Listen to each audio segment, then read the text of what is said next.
Assalamualaikum warahmatullahi wabarakatuh. Ohayo minasan. Kamehame genki dama resengan chidori. So Jepang. Gimana kabarnya semuanya? Semoga semuanya berada dalam keadaan sehat, sehat jasmani juga rohaninya. Ditetapkan hati untuk taat kepada Yang Maha Pencipta.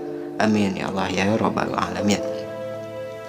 Sebelum lanjut ke pembahasan, bagi yang kebetulan lewat dan klik video ini, tolong bantu subscribe-nya ya, like juga share-nya. Terima kasih. Ohayo. Oke, tanpa basa-basi lagi, kita lanjut ke pembahasannya. Sama seperti di judul, menggabungkan anime dan pelajaran Islam.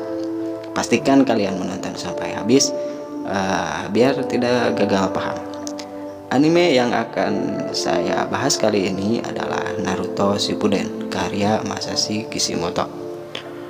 Oke, jadi gini loh. Kita sebagai muslim harus melihat segala sesuatu dari sudut yang berbeda dan mengambil pelajaran dari setiap kejadian, dari apa yang kita lihat, dari apa yang kita dengar, termasuk dari apa yang kita suka. Kebetulan saya suka anime bergenre action, khususnya Naruto Shippuden. Dari kecil saya suka Naruto, bahkan ya sampai sekarang juga masih ditonton. Tidak saya pungkiri, dalam serial Naruto ada sisi negatifnya, tapi ya seperti kata Ustadz, ambil yang baiknya, buang yang buruknya. Kita kesampingkan hal itu. Saya tertarik dari doktrin yang dituangkan oleh pembuat serial Naruto ini. Pola pikir yang mengidamkan manusia benar-benar menjadi manusia, yaitu makhluk sosial, bukan individual yang hanya mementingkan kepentingan pribadi. Ini sangat cocok dengan perintah yang mulia baginda Rasulullah SAW, khairun nas anfa'uhum linnas. Sebaik-baiknya manusia adalah yang memberikan manfaat bagi manusia lainnya. Shadaqah Rasulullah. Tokoh utama dalam serial Naruto Shippuden yaitu Uzumaki Naruto. Dia digambarkan mempunyai iblis Kyuubi dalam tubuhnya yang membuat dia selalu kesepian, dibenci dan dijauhi oleh orang lain. Sampai-sampai dia harus membuat onar hanya untuk dilihat oleh orang lain. Cita-citanya menjadi Hokage, orang paling penting dan terkuat di anime ini. Tujuannya agar bisa diakui keberadaannya oleh semua penduduk desa Konoha. Oke, mengacu pada penggambaran karakter tersebut, yang saya pelajari adalah bahwasanya setiap manusia mempunyai sesuatu yang mengerikan di dalam dirinya, yang bisa membuat dirinya merasa kesepian meskipun di tengah keramaian, dan menimbulkan penyakit-penyakit hati seperti ujub, ria, takabur, sirik, dengki, dan memicu kebencian yang mendalam pada orang-orang di sekitarnya. Kalau tidak salah, ini cocok dengan kata-kata yang mulia baginda Rasulullah SAW kepada para sahabat seusai perang Badar. Kalian semua keluar dari perang kecil masuk ke perang besar. Para sahabat pun kaget dan bertanya, "Ya Rasulullah, apakah ada perang yang lebih besar dari perang Badar?" Rasulullah SAW pun menjawab, "Ada, yaitu memerangi diri sendiri." Shadaqah Rasulullah SAW.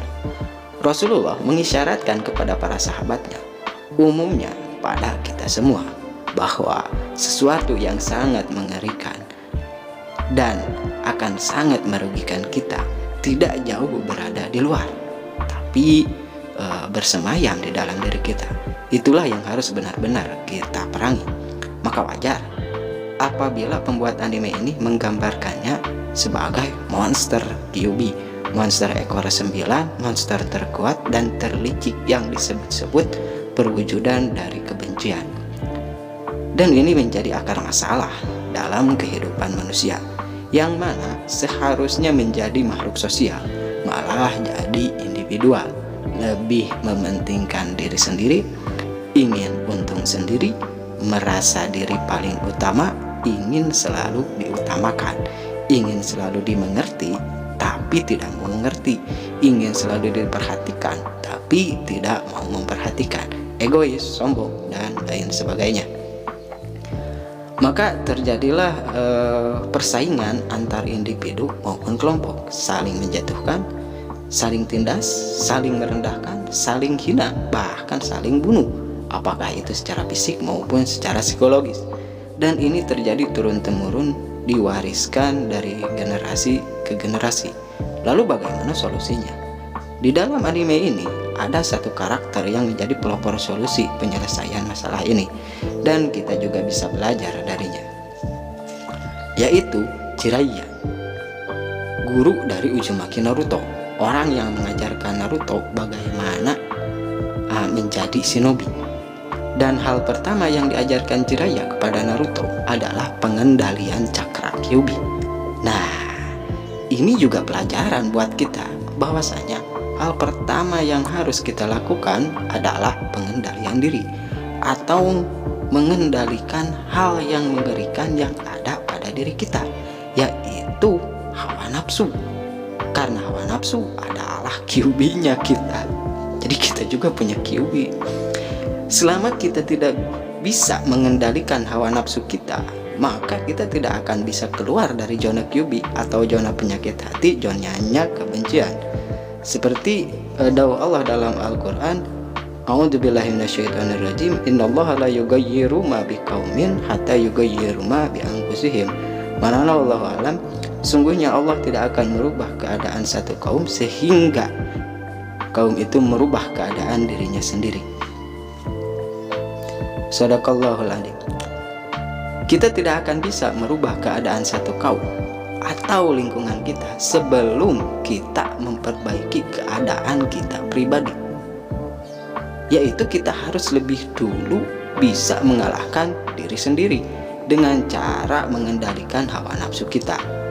Karena seperti Naruto, apabila cakra Kyuubi-nya tak terkendali, tanpa sadar dia bisa melukai gurunya, si Jiraiya, teman-temannya, si Sakura, bahkan mungkin melukai dirinya sendiri. Itulah yang akan terjadi apabila kita tidak bisa mengendalikan Kyuubi kita, yaitu hawa nafsu. Kita bisa merugikan orang lain yang ada di lingkungan kita, orang-orang yang kita sayangi, orang-orang yang harusnya kita jaga, malah kita sakiti setiap saat. Bahkan ujung-ujungnya kita merugikan diri sendiri. Egois adalah bukti bahwa kita belum bisa mengendalikan Kyuubi kita. Maka dari itu, mari kita sama-sama menurunkan ego kita. Mungkin susah, tapi ya bisa diusahakan dengan terus berlatih, dan berlatih. Naruto aja gitu bisa, ya masa kita enggak? Semakin baik kita mengendalikan Kyuubi kita, maka akan semakin baik pula efeknya pada kehidupan kita. Di akhir episode, Naruto berhasil mengendalikan Kyuubi dan cita-citanya pun tercapai, yaitu menjadi Hokage yang melampaui Hokage sebelumnya. Dia sanggup memenuhi keinginan gurunya, yaitu menghilangkan kebencian di dunia shinobi dan menciptakan perdamaian yang belum ada sebelumnya, menyatukan seluruh shinobi dari 5 negara besar tanpa ada perselisihan dan menjadi Kage terkuat dari 5 Kage. Dan itu semua berawal dari pengendalian cakra Kyuubi. Oleh karena itu, pantas kita mengambil pelajaran dari anime ini. Semuanya berawal dari diri kita sendiri. Kita harus berhenti menyalahkan orang lain, menyalahkan lingkungan, juga menyalahkan diri kita sendiri. Kita harus mulai memperbaiki diri, meningkatkan kualitas pribadi dengan cara mengendalikan Kyuubi kita, yaitu hawa nafsu. Karena ini juga hal yang paling mendasar yang diajarkan agama Islam. Keimanan adanya dalam hati. Jika hatinya kotor, maka keimanannya pun tidak akan betah di dalamnya. Jika hatinya bersih, maka keimanan pun akan betah dan menetap.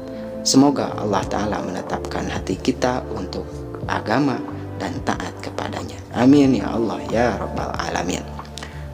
Oke, untuk pembahasan kali ini cukup segitu aja. Next insya Allah kita coba ambil pelajaran dari setiap episodenya. Jadi pastikan kalian subscribe channel ini, nyalakan loncengnya agar tidak ketinggalan update terbarunya. Untuk kritik dan saran bisa dicantumkan di kolom komentar. Oh iya, saya tidak menganjurkan Anda menyukai anime, tapi saya menganjurkan Anda melihat segala sesuatu dari sudut yang berbeda dan mengambil pelajarannya atau mengambil hikmahnya. Cukup sekian, semoga bermanfaat. Yang baik datang dari Yang Maha Kuasa, yang buruk datang dari kebodohan pribadi. Akhirul kalam, wassalamualaikum warahmatullahi wabarakatuh.